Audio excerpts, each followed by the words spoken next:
Dan itu semuanya apa yang kita akan ceritakan hari ini. Sejak ini series yang baru, kita akan ceritakan kedatangan ke Yesus ke dunia, hidup Yesus di dunia, kematian, kebangkitan, kenaikan, pencurahan Roh Kudus. Jadi mungkin ada yang berpikir sudah selesai. Belum selesai. Kenapa? Karena saya mau kita mengerti setelah pencurahan Roh Kudus, kan masih ada banyak yang dituliskan dalam Kisah Para Rasul. Jadi belum selesai. Tuhan mau berikan kepada kita teladan atau contoh bagaimana cara hidup atau apa yang menjadi perbedaan. Kita sudah hidup dan masuk dalam perjanjian baru. Nah, kalau sebelum Yesus datang kan ada perjanjian lama. Itu orang yang mau ikut Tuhan, mereka ikuti hukum Taurat. Jadi ada perintah-perintah. Mereka mau dekat kepada Tuhan, mereka usahakan ikuti, taat, dan hidup oleh perintah-perintah itu. Tapi memang sebagai manusia gagal terus. Tidak ada satu pun di sepanjang sejarah yang sempurna dan cukup baik datang kepada Tuhan. Tapi kabar baiknya untuk kita, Tuhan tidak biarkan kita seperti itu saja. Tapi Tuhan mengutus Yesus untuk datang menjadi manusia yang sempurna. Menjadi orang pertama manusia yang tidak ada dosa satupun. Benar-benar sempurna di dunia ini. Tapi dia tidak hanya datang tinggal sempurna dan itu saja. Tapi dia memilih dengan hidup yang sempurna itu. Dia mau jadi pengganti bagi kita. Jadi dia ambil hukuman kita. Karena dia yang tidak ada dosa, tidak ada hukuman untuk diri sendiri. Dia ambil apa yang menjadi milik kita, menjadi pengganti bagi kita, sampai dia rela disalibkan, mati bagi kita. Tapi karena memang dia tidak bersalah, dia adalah Tuhan, dia bangkit daripada kematian. Dan setelah dia bangkit, menunjukkan dirinya, membuktikan bahwa dia hidup, dia naik ke surga, dan dia curahkan rohnya, supaya kita bisa terima rohnya hari ini. Memang tidak ada manusia lagi samping kita, tapi ada Roh Kudus yang tinggal di dalam kita. Nah, itu adalah awal, pencurahan Roh Kudus adalah awal orang percaya alami perjanjian baru. Jadi supaya kita mengerti untuk membedakan, memang dalam firman Tuhan kan ada dituliskan perjanjian lama, dan Matius pasal 1 sebelumnya kan ada perjanjian baru.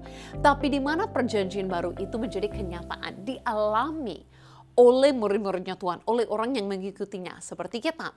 Itu adalah saat mereka menerima Roh Kudus. Kenapa? Karena itu artinya sudah ada bedanya jauh. Di perjanjian lama kan orang harus pergi ke tabernakel atau bait suci Allah dan tidak boleh mendekati hadirat Tuhan, Roh Tuhan yang ada dalam Taman Maha Suci. Tidak boleh pun masuk, tidak boleh pun dekat-dekat kepadanya karena mereka masih orang berdosa.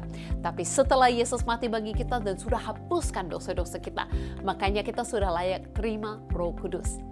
Jadi kalau kita hari ini mau belajar arti kita hidup dalam perjanjian baru, yang pertama adalah bahwa kita tidak terpisah lagi daripada Tuhan. Di perjanjian lama kan masih orang terpisah. Tidak ada yang boleh masuk hadirat Tuhan kecuali imam besar. Yang lain biasa seperti saya dan pemirsa Life Unlimited gak boleh masuk langsung jumpa dengan Tuhan. Tetapi setelah kita disucikan, setelah dosa kita sudah diampuni oleh Yesus, kita menjadi layak untuk terima Roh Kudus dalam kehidupan kita. Jadi kita menjadi satu dengan Tuhan. Wow, itu sesuatu yang baru dalam perjanjian baru. Bahkan sangat jelas dalam firman-Nya. Dalam Ibrani 10 mengatakan seperti ini. Sebab setelah dia berfirman, inilah perjanjian yang akan kuadakan dengan mereka sesudah waktu itu. Ia berfirman pula, aku akan menaruh hukumku di dalam hati mereka dan menuliskan dalam akal budi mereka. Dan aku tidak lagi mengingat dosa-dosa dan kesalahan mereka. Ini jelas perjanjian yang baru. Nah, perjanjian yang lama, kan kalau mungkin ada yang ingat, Musa kan terima perintah-perintah dari para Tuhan. Terima 10 perintah dari para Tuhan, itu dituliskan dalam batu law. Dan itu kan dibawa di batu-batu dan dituliskan, dibaca, jangan ini, jangan itu, jangan ini, jangan itu. Tapi dalam perjanjian baru kita tidak hanya mengikuti sesuatu yang jangan-jangan dituliskan di luar. Kita terima sesuatu yang lebih, itu di mana Roh Kudus masuk dan dituliskan dalam hati. Kita dipimpin, Tuhan ubahkan transformasi kita dalam dalam. Nah, di perjanjian yang lama orang tidak ada perubahan hati, tidak ada transformasi, tidak ada Roh Kudus di dalam. Mereka berusaha dengan perbuatan yang di luar menjadi cukup baik.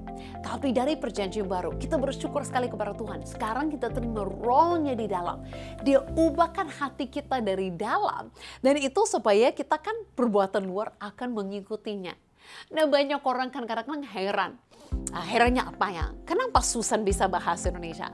Itu nggak usah heran ya. Mungkin orang heran pun itu kan, wow, lidah berubah jadi bisa bahasa Indonesia. Nah, saya katakan gak usah terlalu heran kalau lidah saya berubah bisa bahasa Indonesia. Yang lebih heran lagi kan, Tuhan bisa ubah hati saya. Nah, ubahkan hati saya bagaimana? Oh, kalau salah satunya kan saya bisa jatuh cinta dengan Indonesia. Saya bisa mau lama di Indonesia daripada di bangsaku sendiri. Tapi lebih daripada itu kan Tuhan bisa ubahkan hati kita. Jadi kita tidak sama lagi dengan seperti kita mengenal Tuhan. Kita bisa merasakan, dialami kuasanya dan kasihnya Tuhan bagi kita. Sampai kita pun mengasihi orang lain.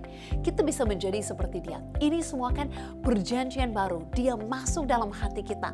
Transformasikan kita. Menjadikan kita yang baru. Tidak terpisah lagi dengan Tuhan. Bahkan ada di dalam firman Tuhan, coba kita lihat dalam Efesus. Ini luar biasa. Diceritakan kita tidak jauh lagi daripada Tuhan. Yang dulu jauh sudah jadi dekat. Wow, siapapun pemirsa hari ini yang merasa jauh dari Tuhan, yang merasa tidak layak, ini kabar baik bagi kita. Karena Yesus sudah ambil dosa-dosa kita. Yesus sudah bayarnya lunas. Yesus sudah jadi pengganti bagi kita. Jadi sekarang tinggal terima seperti dikatakan tadi dalam perjanjian baru. Tuhan katakan Dia tidak akan ingat lagi dosa-dosa mereka. Itu dosa-dosa kita. Tuhan sudah kasih pengampunan kepada kita. Tinggal kita hari ini percaya menerima pengampunan yang sudah disediakan. Dan kita yang jauh akan menjadi dekat, jadi satu dengan Tuhan. Bahkan dikatakan seperti ini dalam Efesus 2 ya. Berkata seperti ini, demikian kamu bukan lagi orang asing dan pendatang. Wow, ini kabar baik. Melainkan kawan sewarga dan orang-orang kudus dan anggota-anggota keluarga Allah.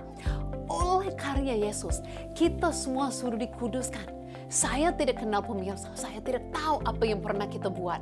Tapi ini firman Tuhan yang selalu merupakan kebenaran. Dia berkata untuk kita semua, tidak ada lagi pendatang atau orang asing kepada Tuhan. Kita semua yang percaya kepadanya sudah disucikan oleh Yesus, sudah dibenarkan, sudah jadi keluarga dengan Dia. Tidak jauh, sudah jadi dekat.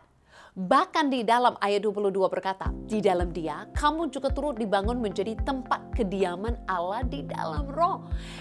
Ini pemirsa setia pasti tahu, kita sudah bahas ini minggu lalu. Bahwa kita menjadi rumahnya Tuhan. Roh Kudus datang tinggal dalam kehidupan kita. Kita tidak terpisah lagi dari para Tuhan. Kita bukan hotelnya Tuhan. Kita adalah tempat kediaman, tempat tinggal rumahnya Tuhan. Dari semua tempat di seluruh dunia. Tempat-tempat cantik, tempat-tempat indah. Dia memilih dirimu menjadi rumahnya. Wow, sangat luar biasa.